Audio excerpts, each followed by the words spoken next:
The attention this morning, too, is focused on this woman, Neda, shot and killed by Iranian police during a recent protest, and her final moments, captured in images sent around the world, are distilling the conflict. Good morning. Welcome to CBC News Morning for this Tuesday. She is being called the fallen angel of freedom in Iran. Her name is Neda, and the video of her death on the streets of Tehran is putting a very human face on the post-election violence there. CBC News has spoken with a young man who's identified himself as her fiancé, and he gave us some details about his fallen bride-to-be. We pick up the story there with Neda Agha, who's covering it from Beirut. CBC News has spoken to a man who claims to be Neda's fiancé. His name is Caspian Makan. He told us a few things about her. He said she was 26-year-old, she had lots of friends, she was very caring and helpful, and she apparently also had dreams of coming to Canada. As you can see in the pictures, she does seem fairly liberal. She's not always wearing hijab. And some reports have said that she actually recently gave up religious lessons and took up piano lessons instead. And in fact, she was with her music teacher, this is what Caspian tells us, when the incident happened. Her fiancé also pointed out that she is not aligned to any of the parties to this dispute in Iran, not to Mousavi, the reformist, or Ahmadinejad, the current president, but was just someone who believed in democracy and basic rights and freedoms. In fact, he says that she was actually just stuck in traffic near this protest there and actually got out of the car purely to take a break or a breather, and she wasn't actually there to protest. And he said, in fact, that the two of them had argued about her being out during all this turbulence and had asked her to stay home to be safe. Her response apparently was that if a bullet were to hit her in the heart and kill her, it doesn't matter because as far as he's concerned, she said that everyone has a purpose, and her purpose was freedom. Now, at the end of the conversation, he was offered condolences, but he said that she would not have wanted it that way, that her spirit was a happy one, and she would not have wanted people to be sad about her death. Now, in the past 24 hours, she has really become the face of the Iran uprising. Give me a sense of the effect that the video of Neda's death is having on the people and on the protest there. Well, Heather, she really has become a symbol for Iranians who believe that the crackdown against the protests has been unjust. So it has touched a nerve among them. It's really focused the anger there. If you look at some of the websites that have been keeping us informed about what's going on there, about the emotions and about the events, she really has become the video has become a rallying cry for these people. She's been called the fallen angel of freedom, and as you see today, one of the defeated candidates, as you mentioned, Karoubi, is now calling in protesters to mourn her and others who were killed in the protest. This is now planned for Thursday. So I would think that the growing opposition has been sort of emboldened by her killing, by this video, because it really appears that it is a clear example of a killing of an innocent bystander. Of course, as you know, Iran also has a very strong martyr culture, so she has become an icon, a rallying cry for those demanding change in the country. It's touched a nerve not only inside Iran but outside Iran. If you look at some of the websites that show her video, there's this question that's often being asked by Iranians and non-Iranians, saying, how could an innocent bystander like this be killed in this way? What kind of government would allow such a tragedy to happen? That is Neda Agha from Beirut this morning, beginning our coverage, and there is more to come on the story, too, in the...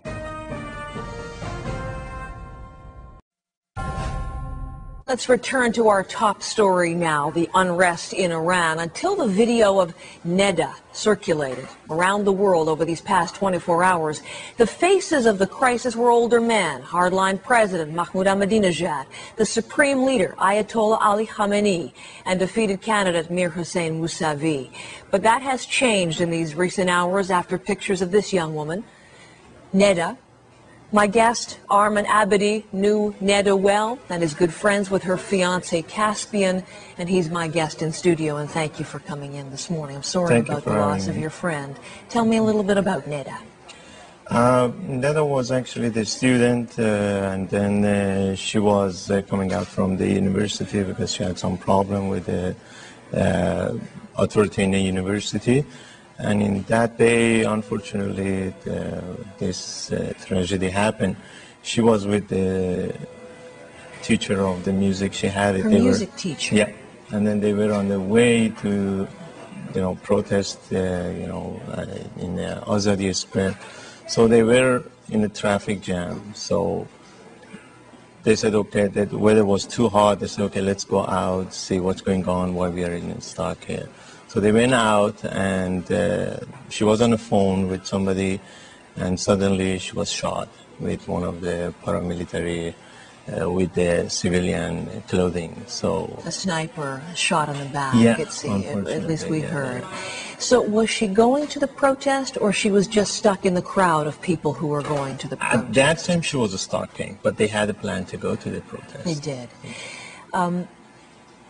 Was she someone who was passionate, as so many are, we're seeing? Was she somebody who was pro-Mousavi and wanting to protest in his support? Definitely not. No. Definitely not pro-Mousavi. Definitely not. Was she pro-Ahmadinejad Neither government? of them. Neither? No.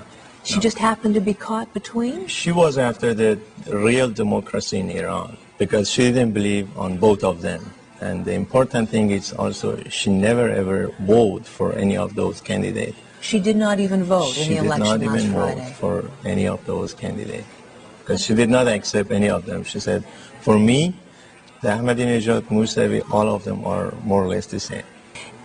We have seen her death. The world has seen her death. Yes.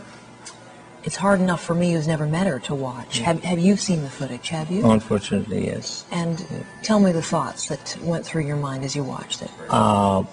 It's really devastating. It's really devastating. It's really tough. Is that how you found out that she had been killed, and seeing the footage for the first time? Yeah.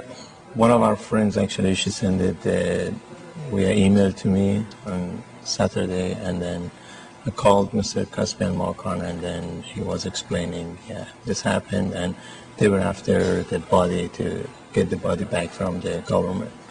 So to have a funeral. Have they been able to do that? No, they're not allowed to do that. Really? Yeah. They weren't even allowed, as I understand it, to have a proper funeral because she had been at the protest. Yeah. Caspian is her fiancé. Yeah. He spoke to some of the people who work on our program. Can you give me a sense of how he is handling this, how her family is handling this? The family, unfortunately, they're in the shock. Still, they're in the shock. They don't know what happened to them. Mr. Markan also is in a shock too. So it's really devastating. They had some plan for this summer also. Their wedding this summer? The wedding, we hear it, there's rumors it was a wedding on the summer. So right now, everybody's shocked. They can't believe it. It's interesting to see what has happened with this video of her death as it's gone around the world. It seems to be better known outside of Iran than within the country. Is that the sense that you have? Because of the blackout of the news in Iran. So they already kick out all the news agencies like CNN, BBC, and others.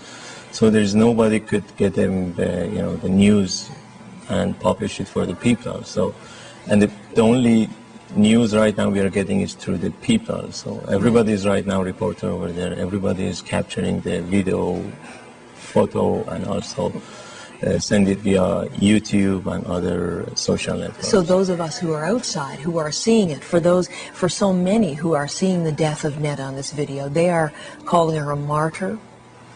Really the symbol now of the defiance in Iran. And I'm just wondering, you as a friend, how the family, if they're aware of, the symbolic importance she has taken on and what they think of that. They didn't want this happens to them. Unfortunately, it happened for them. So right now, the Neda is an icon for this protest, icon for the democracy of Iran. And the family, and we hope, so the world going to support them as well as the Iranian people inside Iran. So they are comfortable with the fact that she has become a symbol. The images that we have of Neda are her horrible last minutes alive, very ugly shots, hard to watch. Can you tell me a couple of things about the young woman that you knew in life? Maybe things that we didn't know about her, so we can have another portrayal of your friend. She loved the music. She loved the music. She loves the painting as well. And she wanted to be a singer too. So all of this is done right now for her. Armin, thank you so much for coming in, telling us the story the whole world is talking about, the death scene around the world, as this has been called. Thank you so much.